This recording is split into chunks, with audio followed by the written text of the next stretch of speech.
We'll be talking, we'll be talking about intergenerational trauma, what that means, how to combat it, and all sorts of facets, including how it's related to social justice. My name is Marley, and your other presenters today will be Liz, Cameron, and Josh.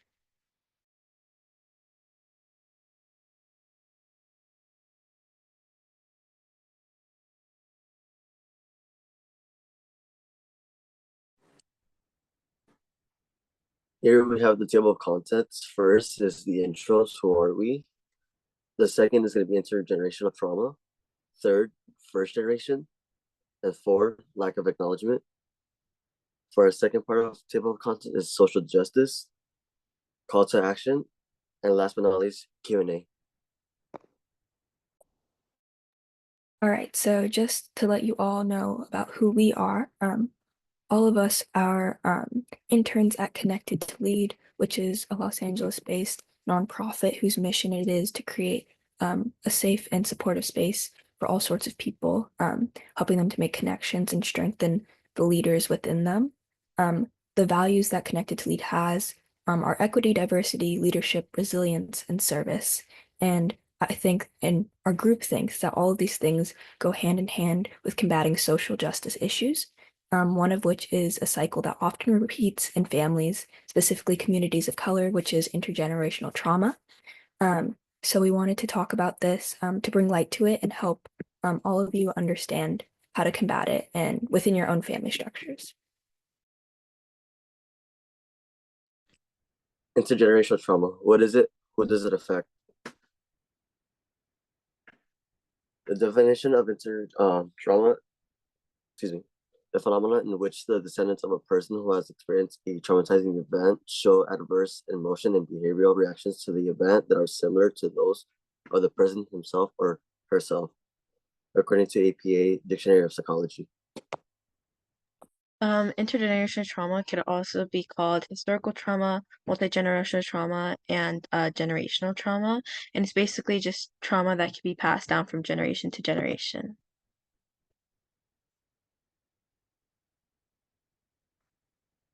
Okay, so I'm gonna play the trailer of this movie, Encanto. I don't know if some of you guys might have seen it already, but we're gonna talk about this movie since it had a lot of aspects to do with intergenerational trauma, specifically in the Latino community. And I'm gonna talk more about it after the trailer. Many years ago, this candle blessed our family with a miracle. Our house, our casita, came to life with magic. Hola, casita. Floors! Drawers! Let's go! In time, every member of our family, Cecilia, up top! was given their own magical gift.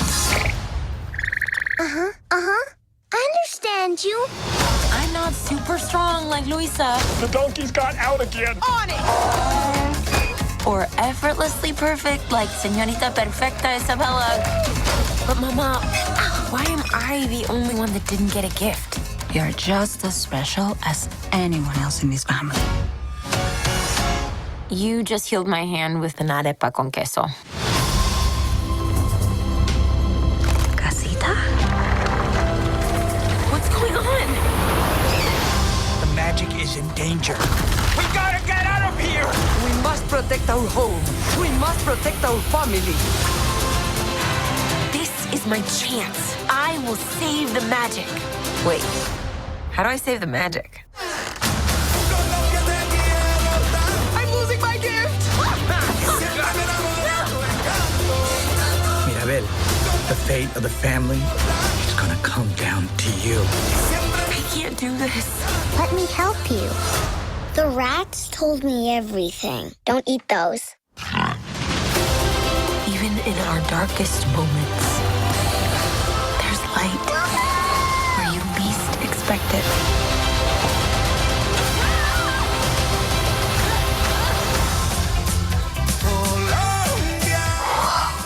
A lot of stairs. But at least I'll have a friend. Nope, you flew away immediately. Quitter!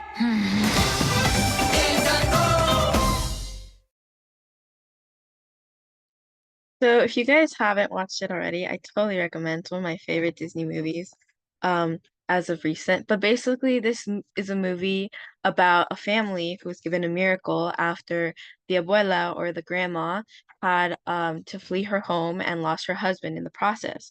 So abuela or the grandma went through a significant trauma, and it resulted, as you see throughout the movie, in her having to be strong and keep the family going with an underlying anxiety, with the fear that she may lose everything again. And you see this in the way she treats her children, her grandchildren, Mirabel, which is the main character, and who doesn't have a gift, because that was like a peak of like what it means to lose everything. Because Mirabel didn't was given wasn't given a gift, but she made it so that her children were always acting right and perfect, so that nothing wrong could ever happen again, and that generation passed those things down to the next generation, which you see in their children. And you see a lot of things like seeking approval, making sure things are always all right. And this originated from the grandmother's traumatic experience. So there's so much anxiety and fear and perfectionism that was passed down for the abuela, that they had to hold, that everyone had the feeling that they had to hold the whole entire family's burden, um, and the responsibility of taking care of the village that they live in, because they're basically like they're like the head of the village. So because they're the only ones with power, so they have to protect the village. And there's this other video that is an analysis done by a licensed mental health therapist that goes more in depth into the film. I cannot watch Encanto without absolutely breaking down.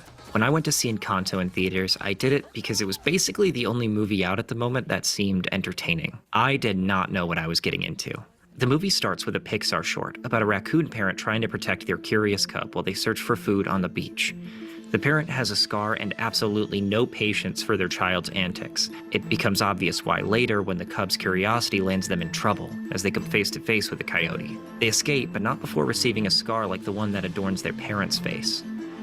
The short has a second half, where the cub, grown up now, has a child of their own, one who is just as curious as they were. In trying to protect their own kid, the raccoon sees their abusive parent in themselves. The raccoon then takes a different tact. Instead of simply scolding the cub, the raccoon explains why they have to be so protective by showing them the dangers of the coyote and how it scarred them growing up. It's this change in approach that breaks the cycle of raccoons needing to be forever scarred in order to survive. The cub can learn the lessons that were hard taught to the parent without needing to be hurt themselves. The short is incredibly appropriate to beginning the conversation on generational trauma that the following feature film spends its runtime exploring. And beyond that, it tells the audience that if this short made you cry, you're about to be going through it with absolutely no mercy. Many years ago, this candle blessed our family with a miracle. Our house, our casita, came to life with magic. Generational trauma is exactly what it sounds like. It's trauma that isn't experienced by just one person, but extends from one generation to the next. When someone says break the cycle, they're referring to the cycle of trauma and abuse that they were born into, potentially ensuring that the generation that comes after them isn't forced to feel the pain that persisted in the family up to that point. For example, in a 1988 study published in the Canadian Journal of Psychiatry, they found that the grandchildren of Holocaust survivors were overrepresented by about 300% in psychiatric care referrals. While extraordinary and horrible events like these are very likely to cause generational trauma, it can be caused by systemic issues like racism, poverty, and abuse. Also, just because you don't have some horrible event like the Colombian Civil War or the Holocaust in your direct past, that doesn't mean you aren't a product of generational trauma. Sometimes it's subtle and normalized behaviors enforced by tradition or religion. These can all lead to issues like hypervigilance, distrust, anxiety, depression, panic attacks, and issues with self-esteem and self-confidence, all things explored by the film Encanto. Let's look at Luisa. Your eyes doing the thing. I'm the strong one. I'm not nervous. I'm as tough as the crust of the earth is. Okay.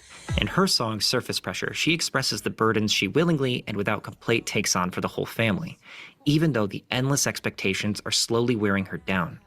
Luisa's character is threatened by the idea that her strength alone won't be enough to keep the family together, which is what she'd been doing under the surface up to that point. This makes me think of my own life as the middle child. And if you're a middle child, you know that you're always trying to keep your family together. And I always felt like expired peanut butter trying to hold together two halves of a sandwich that just did not want to be together. We had a lot of fighting growing up, and sometimes it seemed like I was the only one who just wanted everyone to get along. And if you do that long enough, the cracks begin to form and eventually break. Mirabel and her sisters Luisa and Isabella all had this familial pressure exerted upon them, but it's personalized and expressed in ways that will hurt them uniquely. The ways I see some generational trauma being expressed today are through setting expectations for the next generation that they can't possibly fulfill, and using the suffering that they were forced to go through as the justification for that pressure. That may present itself as a parent pressuring their child to go to school to become a doctor or a lawyer, regardless of what that child actually wants to do with their life. My parents were very open to whatever we wanted to end up doing, but notably, I'm the only one of their 4 kids who isn't a lawyer or a doctor or on the way to become one of those. That could be the result of an underlying pressure to succeed in traditional ways, or maybe they're just better at it than me. It makes me think of Mirabel as the only one in the family not given a gift. Mirabel's character arc is about trying to save her family from falling apart, only to find out that she is the cause of the destruction of their familial home and the end of their magical gifts. Her efforts to prevent this fate end up only bringing it about faster. The film takes a turn here, however. Mirabel identifies that the reason that their powers are fading, the reason that the casita is falling apart, is because the matriarch of the family, Abuela, is putting all of these unreasonable expectations on her children and grandchildren. This realization finally breaks the miracle that gave everyone their gifts and destroys the casita. Mirabel runs off, likely feeling a wave of guilt that this is all her fault. Nevertheless, the Abuela comes to speak with Mirabel and affirms that her granddaughter was right. It was her own fear that destroyed everything. But what the film does incredibly well with all of its characters, that it humanizes them and forces you to empathize with them, it continues here. We see Abuela's past, losing her home and husband in the Colombian Civil War. It's the fear of it happening again that causes her to set such a high standard for all of her family. She worries that if the miracle ever fails, then the horrors of war may visit them again. I think we sometimes forget how close we are to periods of extreme violence. World War II was only 80 years ago. My own grandfather grew up in a home in the Netherlands where his family harbored Jews in their attic. He ended up fleeing to Canada, eventually traveling to the United States. That's the man that raised my mother, who raised me. My dad's parents lived in the mountains of West Virginia in the midst of a ravaged economy in the wake of the collapse of the coal mines, the rise in drug abuse, and the rampant widespread poverty in that area. My dad's parents took him out of there and brought him to Michigan, where he met my mom, and both of them got an education and jobs in the healthcare field. That's the world I was brought into. I didn't see World War II, and I didn't grow up in a world of drug abuse and poverty, but I was raised by the people who were raised by the people who did. And those people gave me the chance to end a cycle of generational trauma within my own family.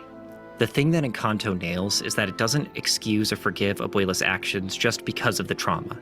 It allows Mirabel the chance to offer her forgiveness because Abuela recognizes and acknowledges what she did was wrong. It's this willingness to grow that allows the family to work together and recreate the casita, reignite the miracle, and rebuild their family. I think that's the most important thing about the movie. Your parents and grandparents may not be like the ones in Encanto, where they're willing to see the mistakes they made and grow from them. For folks in the LGBT community, those who leave their religion, and those that put a stop to harmful sexist, racist, or classist traditions, your family may not be willing to grow with you. At that point, ending the cycle may mean cutting them out of your life. It's the reason found family is so important. The reason my own parents are still such a huge presence in my life is that they have grown and changed as we have grown and changed. They were willing to hear where they went wrong, and we were able to accept that while our parents aren't perfect people, they are people who are willing to change because they love their kids. The way the movie Encanto approaches generational trauma seems to be hitting others in the same way it's hitting me. I seriously wondered if my brain chemicals were whacked because I couldn't hold myself together while watching this film. But I've seen many people on TikTok recently expressing the same thing. Seeing yourself in the members of the Madrigal family is something that's both triggering to the part of you that has experienced generational trauma, but is also healing. I've gotten a lot of comfort from knowing that I'm not alone in this experience, and I feel hope that there are many of us who have the scars of generational trauma, but are ready to break this cycle. People are recognizing the sources of their trauma and are getting help. Therapy, medication, ending harmful traditions. The work is being done to make sure the next generation doesn't need to feel the scars to learn the lessons of the past. Encanto is a magical film because it's a story that speaks to many in different ways. I really think this movie has created a space to process feelings of hurt and begin healing. You've heard how it spoke to me, but I think there are a lot of elements in this movie that speak to others in unique ways. If you want to leave a comment about your experience with this film, or generational trauma, or just want to say hi, I'd love to read it. Thanks so much for watching. I've discovered that people in the tabletop role-playing space seem to... Okay, so if this didn't convince you to watch the movie, then I don't know what will. But this is an amazing movie. I will always advocate for it. It made me cry so many times, but especially since it's so relatable to everyone, and since it like opens your eyes to things that you notice in your life that you would have noticed otherwise. But now we can move on.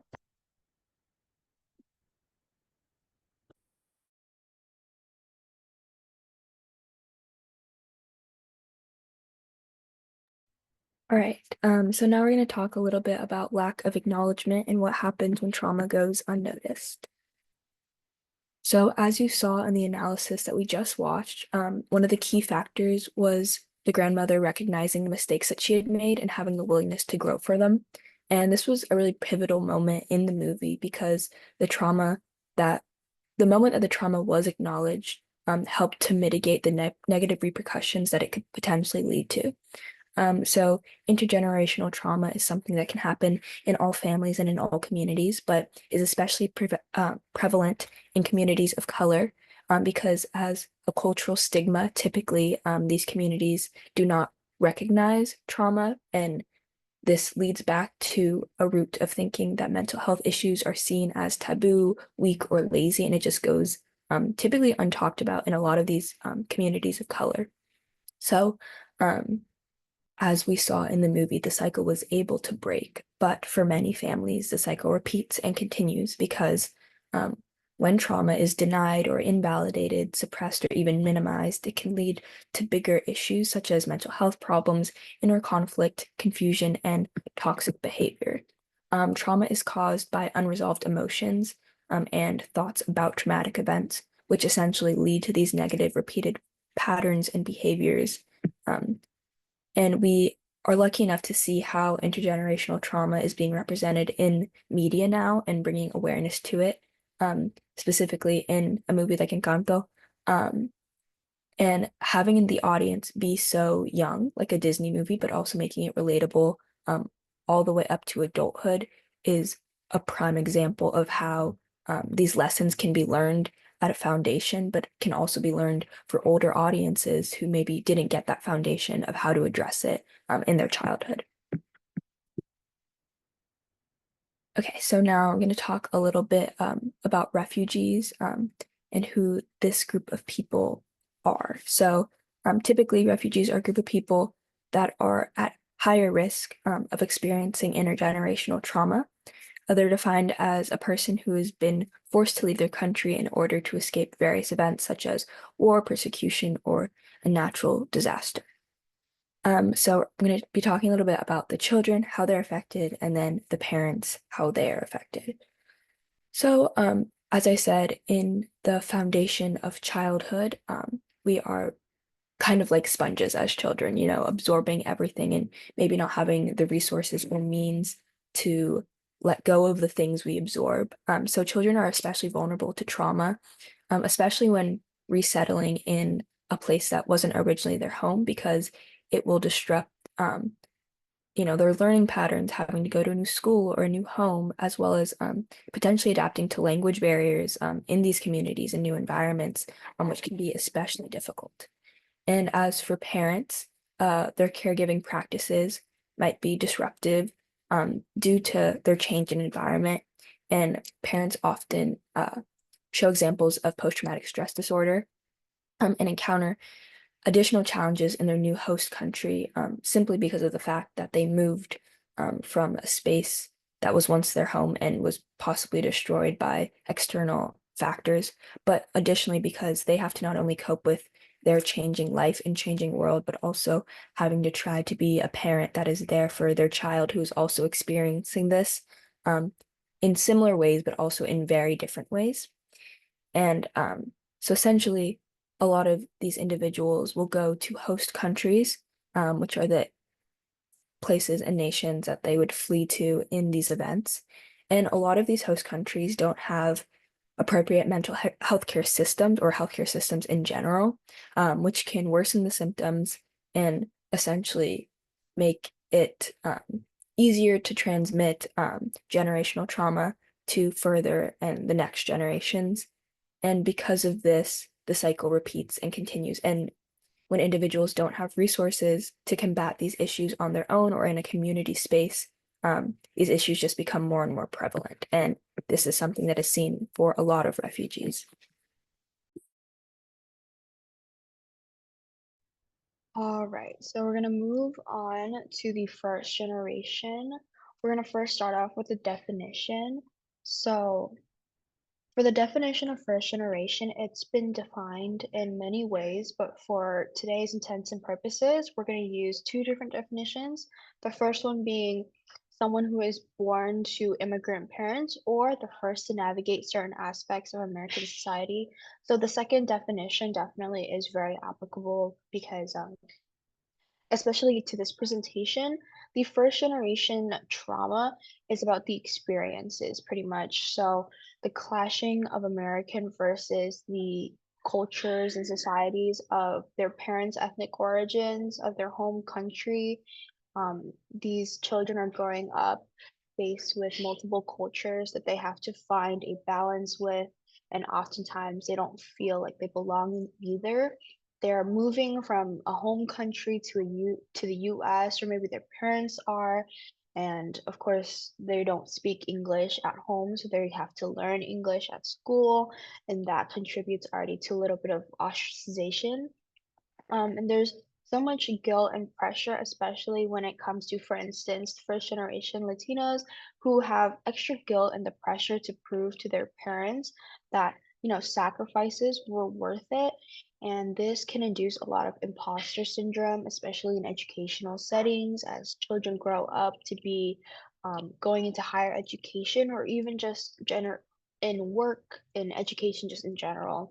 There's a lot of high expectations that come with this first generation who are carrying, especially like older siblings. They have to fulfill duties such as parentification, where the older sibling may act as a additional parent by doing things such as translating legal documents, taking their younger siblings to school. And of course, the pressure of assimilation is always going to be difficult. You're assimilating and integrating into the dominant culture. And while doing so, these first generation kids might have to feel like they have to change their backgrounds in order to fit in.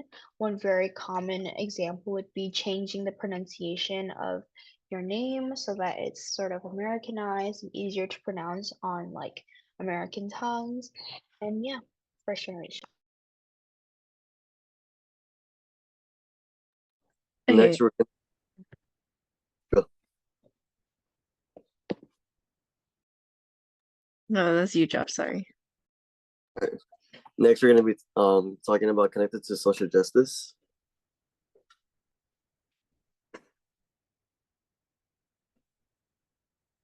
What's the problem? The lack of acknowledgement causes an unfair situation for people who undergo trauma. People without intergenerational trauma overcome hills, stress, or family relationships or situations. People with intergenerational trauma overcome mountains, deal with common problems on top of trying to deal with undergoing problems that are most of the time not noticed. People who have trauma have more obstacles without the resource to overcome them. Yeah, and just to add a little bit about this, like to put it into perspective, people without the trauma overcome hills, and then the people with intergenerational trauma overcome mountains. So it's like an added pressure and an added like like level of stressors that sometimes people don't know where it's coming from. And this is not saying that regular things like stress, family relationships, and whatnot are easy to deal with, because they're not. But we're just saying that um, it's harder to deal with these things with the added level of intergenerational trauma. So and there is a lack of resources for people with intergenerational trauma, and it's hard for them to overcome this, especially in um, of POC families or people of color families, um, since this trauma is mostly seen in those communities, and it's harder for people in these communities to get help, since there's cultural stigma assimilated with mental health.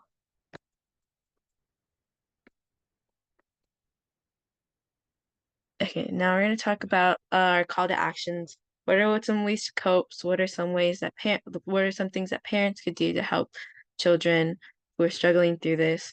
And what can you do in your own families? So these are a list of things that we created that we think should be done.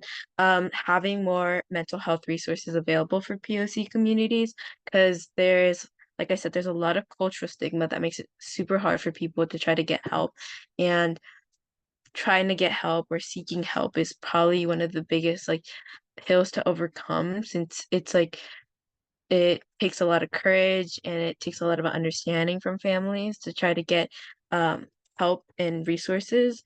And it could be simple things with dealing with stress or talking about, or like getting um, some people with generational trauma seek trauma therapy. Um, and this will obviously help, like, lower we specify where like this extra stressor is coming from, and help people um deal with the trauma in the way that's healthy. Our second point is validating people's emotions. It's really easy in a conversation to invalidate someone's emotion. And when people feel like their emotions aren't being validated, then they feel like they can't talk to the parent or they can't talk to the sibling. And they find it so much more harder, like they find it so much harder to try to come with the come to a consensus with a family member or with the parent, because they feel like, oh, I'm just not going to get listened to even if I express my emotions, if I express my concerns in a specific scenario. And our third point is identifying toxic traits in families. So when researching or when reading about resources, or for example, like this presentation, and you notice things like, oh, I noticed that in my family we have this, or this happens, or sometimes I feel this. When you notice these and identify these toxic traits, then you could start to find possible roots or the causes behind the trauma. And it's also important to learn how to stay away from red flags when you notice something in a conversation. Notice when things are like, oh, like I don't like that. Make sure you express that. Um, and our fourth point is recognizing intergenerational trauma in families, which is also a super big thing, because it's super hard to try to get help or try to resolve trauma if you don't even know if it's going on, or um, if it's present or not. And this could look like looking at your family history. Maybe like, oh, my great grandma, like for example, for me, my parents are immigrants. So when um when first researching intergenerational trauma, I looked at my own family. Oh, this could come from this. Oh, I see that my grandma treats my mom like this, or like noticing these patterns, and like having this like leads to the next point, like having those tough conversations with your family, with your children, or with your parents. Like um it's really important to create a safe environment where people could talk about their trauma and experiences, since it's the only way to be able to heal from this trauma, or to stop it from continuing on to the next generation. And then there's a list of things that we think should not be done. Ignoring trauma is a big one. If you notice signs, if you notice that some things make you feel a certain way, and completely ignoring it and brushing it off as if it's nothing, um, not talking about it won't solve the problem. It's going to be a temporary solution that probably isn't solving anything either, and will only lead to it traveling down to the next generation. Another part that I talked on the last slide was to disregard or invalidate the emotions or people's traumas, because when people finally start to open up to you, if you invalidate or disregard their emotions, then it'll just cause them to go back into their shell again and not come out and talk to you again. Um, Another part of this, and this invalidating emotions very common in POC communities. It's seen in my own family too, where some family members believe that mental illness is just being lazy, or it's not real, or oh, like I heard about this, I read about this, but this can't be us because we're perfectly fine. Like that is disregarding the trauma or invalidating the emotions or the things you're saying. Another thing that we put on here was putting pressure on children. It's something that could go that you don't think you're doing it, but regardless you are. Like I know that my parents try not to put a lot of pressure on me, but I noticed when talking to my therapist, I noticed that I feel pressure coming from them despite them not saying anything, or like children tend to, especially first generation, tend to put pressure on themselves for their family because they feel like they need to. And talking about this helps, is like the first step into resolving this. And then the last part is basically just saying to not create an environment where people wouldn't feel comfortable to share, validate their experiences. Um, which I explained a little bit in the last slide, but um, our presentation is called Trauma to Triumph: Stories That Heal, because we think sharing stories, it helps us heal. It begins the process of the healing. It begins the healing process, and we'll talk about it in the next slide.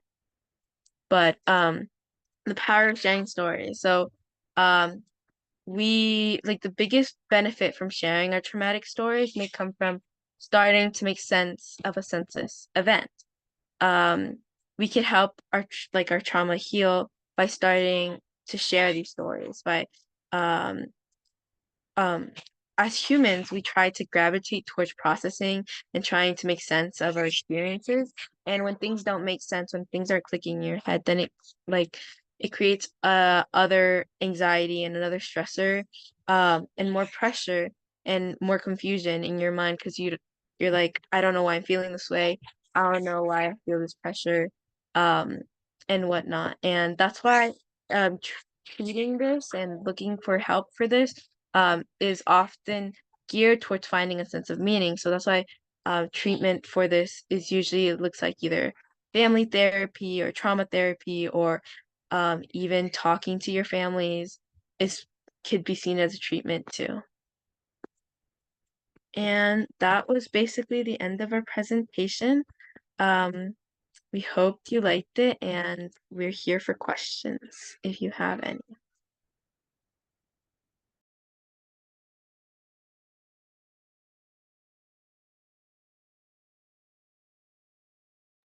So we have and feel free for those of you that are on, if you want to raise your virtual hand and be called on, and then so you can unmute and ask your question. We would love that. I see a question here that asks for any of the presenters, have any of you had some generational trauma that has shown up where you've identified it and come up with some strategies to tackle them?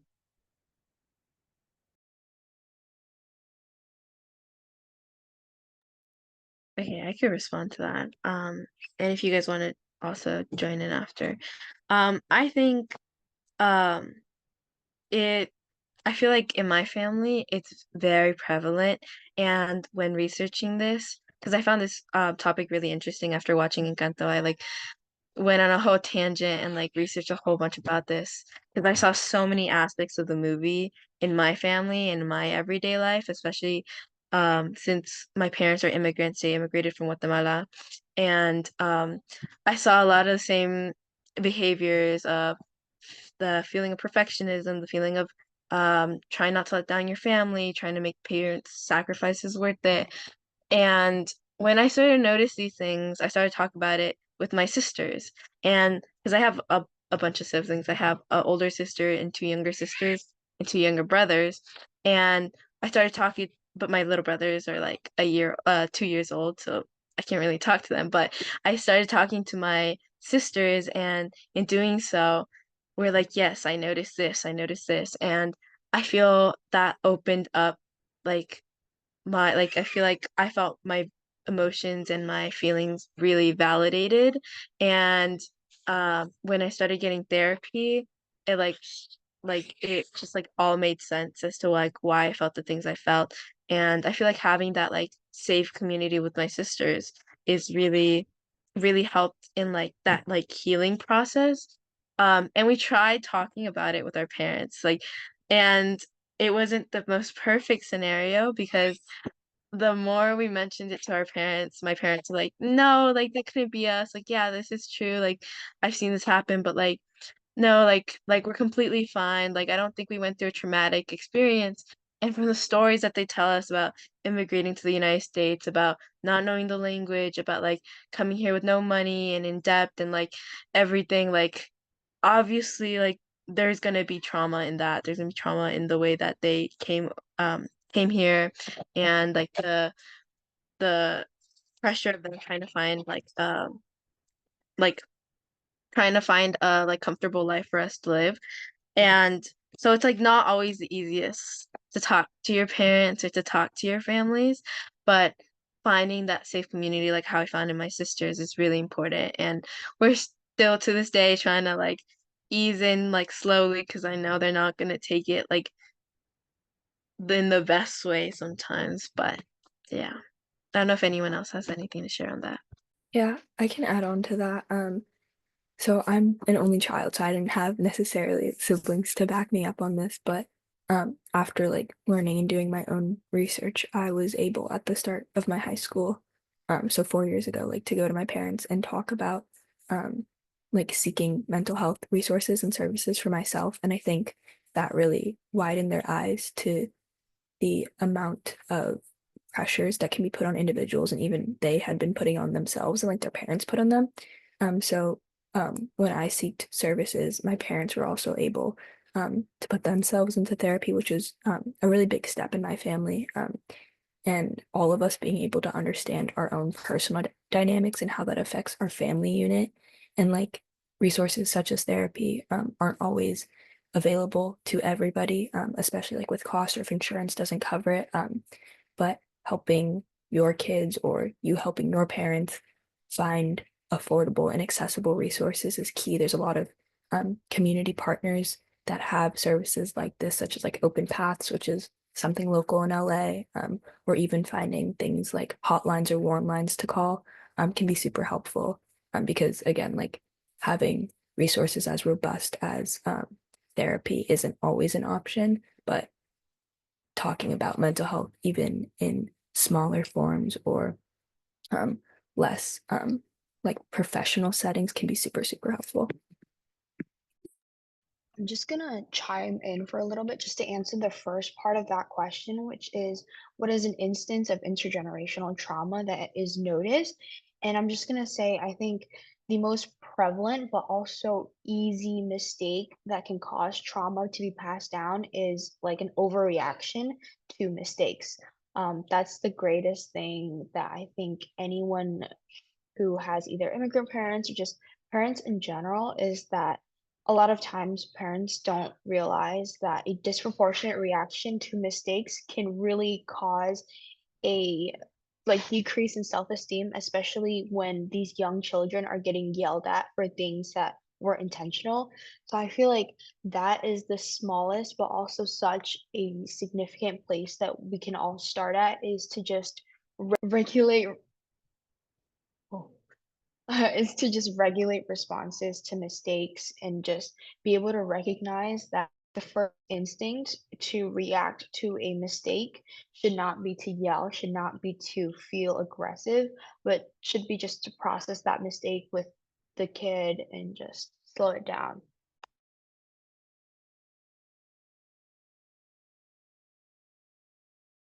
Uh, Deanna, if that's how you pronounce it. I'm sorry if it's not.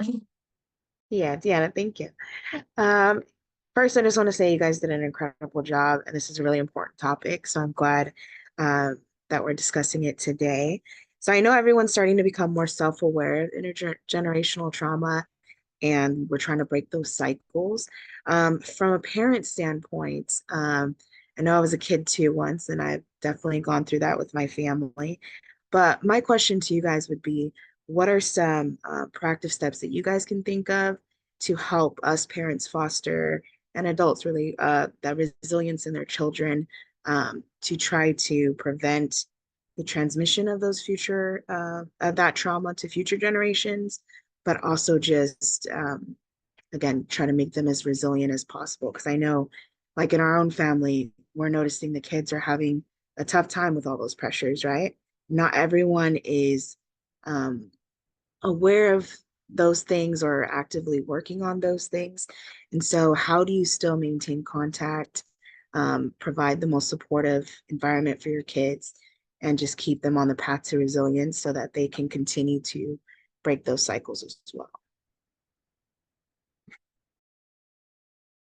That's a really great question and definitely something that's super significant in a lot of families. For me, the first thing that came to mind was just having open dialogue um, with your kids and making sure that this is a space for them to learn and grow alongside you. Um, because at the end of the day, that really is what life is growing as a unit.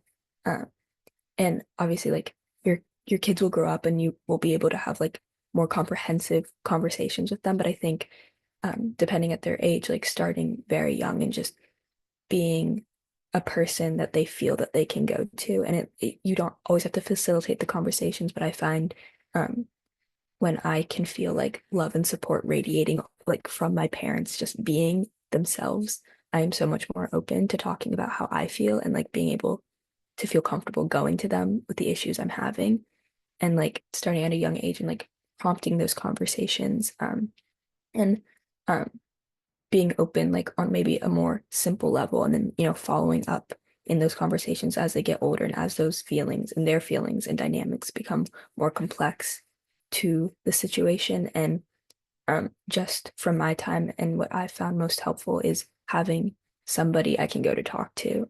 It's not always my parents, but knowing that somebody's listening to me and will always be willing to listen to me has been super impactful in my journey personally. And I think if that person is you as a parent, that is even better for your kids.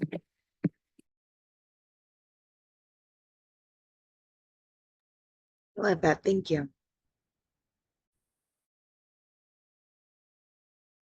I would also say that like um humanizing parents is also like a big thing. Like I feel like growing up and like my parents especially like living with them are like their parents are like a monarchy in their family. Like they're like like above human basically in their eyes. And I feel like that made it really hard for them to approach your parents about things, and they made it seem like they're like untouchable in a way that you can't like speak to them in a way that you like feel comfortable, and like they're there solely to be like parents but it's like easier for children to like approach parents if they see them more as like a friend or like a friendly like a person that you could talk to like anytime, and like seeing those like humane aspects of them that like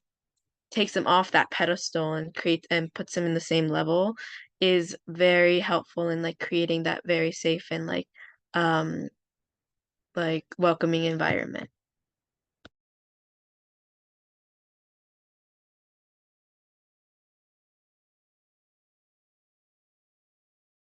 Did someone else raise your hand? Jessica? Yes. By the way, you guys did an amazing presentation. I learned so much today. My question is in regards to getting some advice. So what advice can you provide to high school students, to current high school students that are currently going through intergenerational traumas, but they aren't aware that they're going through it?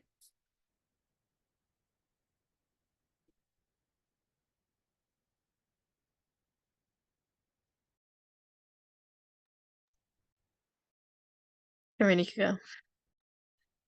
Okay, off with the fact that lack of awareness is already really difficult. So for you to give advice to someone who's unaware, it might be a little bit unsolicited, or it might be, yeah, unsolicited and unwarranted. But I think when someone is undergoing generational trauma, there's going to be a lot of reactions in the way that they respond to challenges, or they respond to feedback, they respond to criticism, and usually they'll respond in a very sort of not disruptive, but in a way that doesn't make sense to that situation. And what that usually indicates is that not only are they responding to the situation at hand, but there's also so many other memories and instances in their head where they're being treated in such a way that this is the only response that they know to be proportionate. For instance, like they're getting criticism and then it like sends into a meltdown.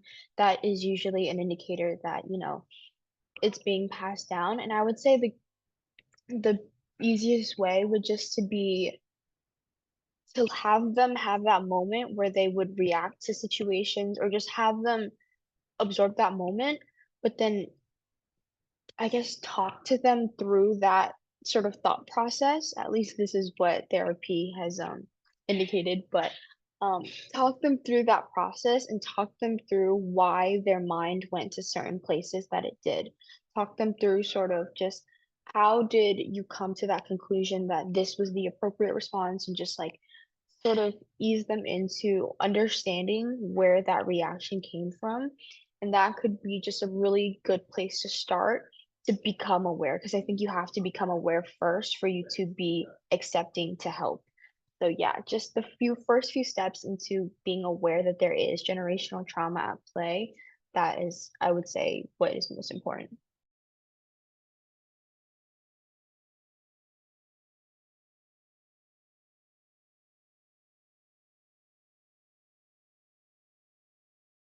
Robin? Yeah, thank you.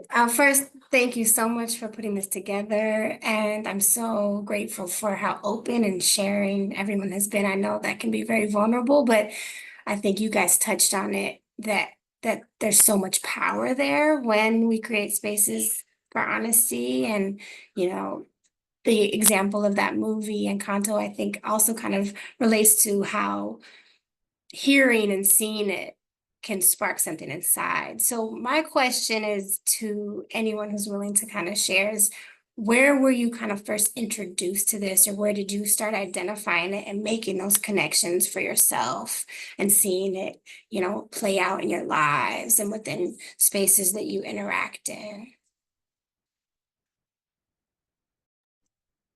For me, there's like two situations. One is I grew up in a family of immigrants as well. Um, Again, they tell us stories. They tell, because I have an older brother. They tell me, we want you guys. We came to America just so you guys can have a better future. That's exactly what my brother did. He ended up going to high school, didn't almost get his diploma, but he ended up doing it. Went to college, left, and the next child in line was me. And so my parents always told me, like, we want you to do good in school. We want you to do your like absolute best. And growing up, like to high school right now, because I'm about to be a senior this year, I always expected myself to be good. Like, oh, I'm gonna get straight A's. I need to get straight A's. I need to get straight B's because I'm trying to do this for my mom. Over time, I realized that it's not for my mom. It's actually for myself. I should start going to school, graduate, get my diploma, and get a bachelor's degree, not for my just for my mom to be happy, but also to make myself like a name. I realized that I could be the first one in my family to actually graduate, to get my diploma, and to also go to college and actually succeed. I've always been in my parents' eyes where I have to be the good child when in reality I don't. And that's another thing too. It's never too late or too early to notice these like intergenerational traumas. Because another thing as well is, again, growing up, my parents will always work 24/7 again because they aren't from here, so they can't have like affordable jobs. I wasn't able to spend time with my parents, and so I was always like always alone. My brother was still in school, like I had no one. I was always isolated and everything, but over time, right now in my teenage years, I got closer with my father due to like his favorite sport, and I feel like that brought me closer to him. And we actually went to a game last weekend, and I had so much fun. It was amazing. But long story short, I don't want to do that with my future kids. And right now is the perfect time for me to stop this chain reaction and finally being aware of it. From my parents not being able to be there for me when I was younger, to not spending time with me, to now finally once I have my future kids, I'm gonna be like there for them and always spend time with them. No matter how busy I am, I'm always gonna be there for them. But yeah, that's pretty much it for my part. Yeah, and it looks like we're running out of time, but if you guys have more questions, um, I'm gonna put our emails in the chat right now. And before you guys leave, we have a poll for you guys, or evaluation that we would like for you guys to complete before you leave. But thank you guys so much for listening, and I hope you enjoyed the presentation. Thank you guys. Thank you. Yes, thank you.